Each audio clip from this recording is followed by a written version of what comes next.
In this video, I'd like to show you how you can use Excel to create data subsets from a very large data set. So what we're going to work with today is the Mount Pleasant real estate data that came with the Hawks courseware. This data set has over 200 properties listed with varying amounts of information for each of the properties. So that's a lot of data to have to work with. One of the things we may want to do with that data is to divide it into smaller subsets, perhaps by the neighborhood that it's from, or maybe I'm interested in certain properties with certain square footage. And the problem that we're dealing with today, we want properties that have between 0.1 and 5 acres. And so we would like to work within the acreage and limit that. But there's a lot of values here to look at. So what we're going to do is apply a filter.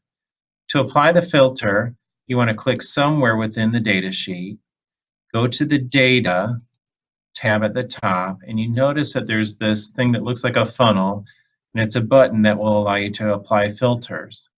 When I click on it, I notice that now I get drop-down menus for all of the headers in that first row.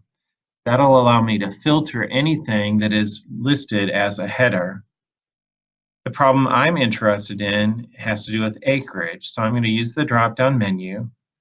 I can see I can sort. I can also filter by color, or I can filter by some sort of numerical values, or I can just check or uncheck the things I'm interested in. I'm going to go ahead and use a number filter. I wanted properties between 0.1 and 5 acres. And so I notice that I have different options here, and I'm going to choose the one that says between.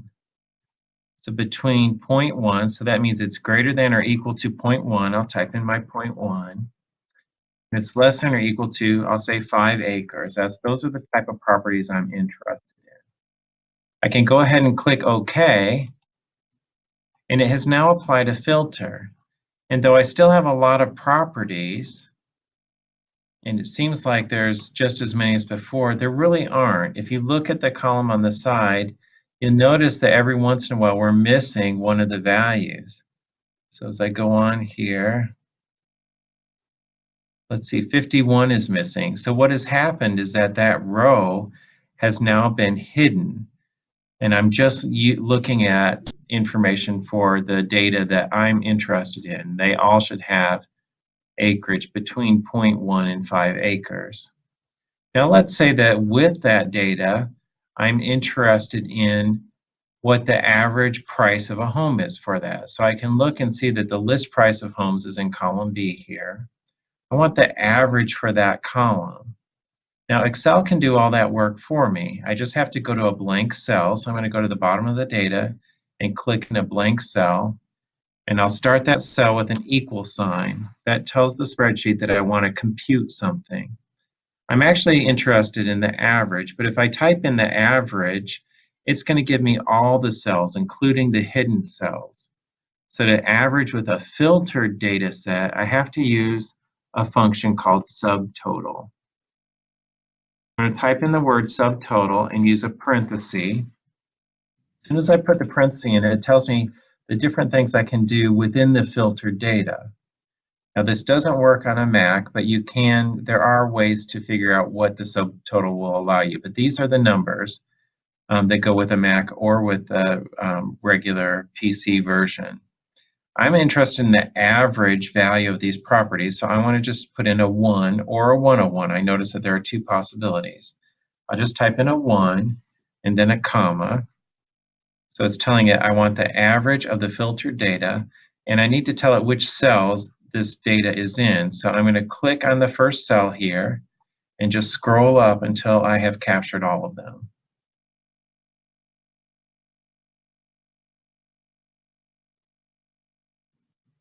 All right, so now my formula is sharing that I'm taking the average from B4 to B246. But because I'm using subtotal, it's going to ignore the hidden rows. So now I can hit enter. And it tells me that the average value of those properties is $684,000 and some change. So I have now found an average for those properties. Let's say that I wanted to find the coefficient of variation for these properties, so the variability of these. If I needed that, I need not only the mean, but the standard deviation as well. So again, I go to a blank cell, click equals, type subtotal, parenthesis, and I can see that I have a standard deviation of a sample or a population. This is just a sample of this data. It's not all of it. So I'm going to say 7 for sample, comma. And they're going to want to choose all of that data.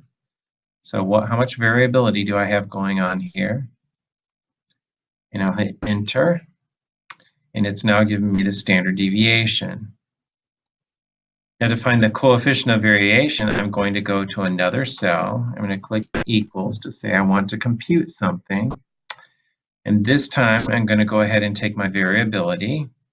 So take my standard deviation. I'm just going to click on that cell. So whatever number is in cell B251, that's my standard deviation. I'm going to then divide. So I'll hit the slash key for divide and then divide it by the mean. That's what's in cell B249 because that's where I computed it. And since I did an equals, this cell will compute that for me.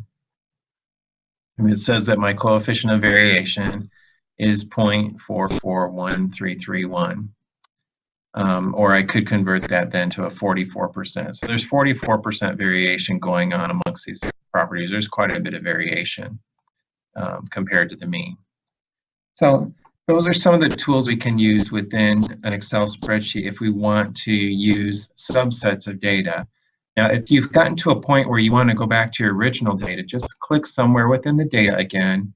You can either clear the data or click the filter button, and it'll take you back to your original data set that now includes properties that had less than 0.1 acre. And then you could apply other filters doing the same process as we did before.